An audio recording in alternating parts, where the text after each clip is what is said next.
আসসালামু আলাইকুম দর্শক আজকে আমরা মাংসর হজম কিভাবে হবে এ সম্পর্কে আমরা আজকে আপনাদেরকে বলবো। আজকে ঈদটা হচ্ছে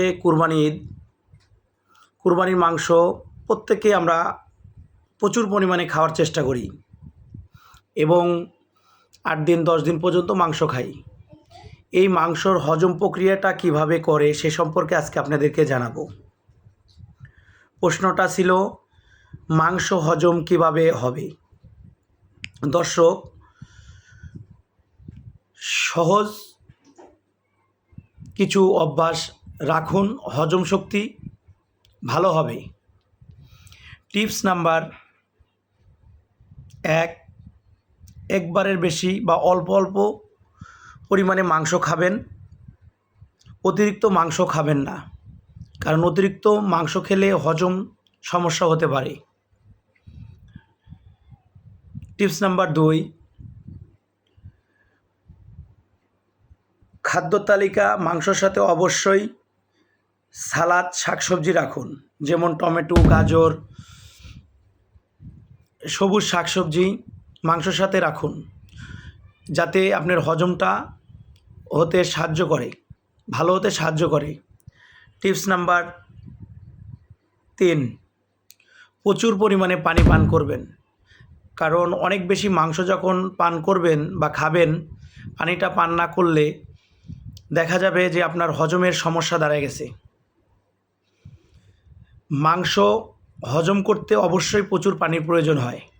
দর্শক, টিপস নাম্বার 3টা মনে রাখবেন, অবশ্যই প্রচুর পরিমাণে পানি পান করবেন। টিপস নাম্বার 4, মাংস খাবারের পরে বা ভারী খাবারের পরে 10 থেকে 15 মিনিট রুমের ভিতর হাঁটা চলাফেরা করবেন। মনে রাখবেন, এই হাঁটার মাধ্যমে আপনার হজম প্রক্রিয়াটা ভালো হবে। টিপস নাম্বার 5, দর্শক, টক দই মাংস খাওয়ার পর টক দইটা খাবেন, এতে আপনার হজম প্রক্রিয়াটা ভালো হবে। দর্শক, মনে রাখতে হবে আপনার হজম ভালোর জন্য, গ্যাস না বাড়ার জন্য অথবা বমি ভাব, চোকা ঢেক, বুক জ্বালা পোড়া, এই সমস্যাগুলো দাঁড়া যেতে পারে। অবশ্যই আপনার মনে রাখতে হবে অতিরিক্ত খাবার থেকে নিজেকে বিরত রাখতে হবে। দর্শক, টিপস নাম্বার 6, অতিরিক্ত তেল, চর্বি বা ভাজা পোড়া খাবার খেলে এই সমস্যাগুলো আরও বেশি বেড়ে যেতে পারে। হজমের সমস্যাটা অতিরিক্ত বেড়ে যাওয়ার কারণটা হচ্ছে, যদি আপনি ভাজা পোড়া, ফুচকা, দই, টক দইটা খেলে হজম প্রক্রিয়াটা ভালো থাকে এবং খাবারের পরে দই খেলেও কিন্তু হজম প্রক্রিয়াটা ভালো থাকে। সেক্ষেত্রে তেলে ডুবানো ভাজা পোড়া যদি আপনারা বেশি বেশি পরিমাণে খেয়ে থাকেন, তাহলে দেখবেন হজমের সমস্যা দাঁড়া যাচ্ছে। দর্শক, মনে রাখবেন, অবশ্যই হজম শক্তি বাড়াতে হলে ভাজা পোড়া, তেল চর্বি খাদ্য আপনাকে পরিত্যাগ করতে হবে।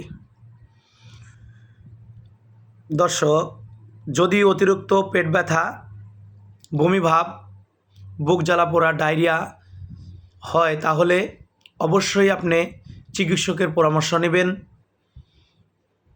দর্শক, আমাদের পেজটিকে ফলো করবেন, শেয়ার করবেন।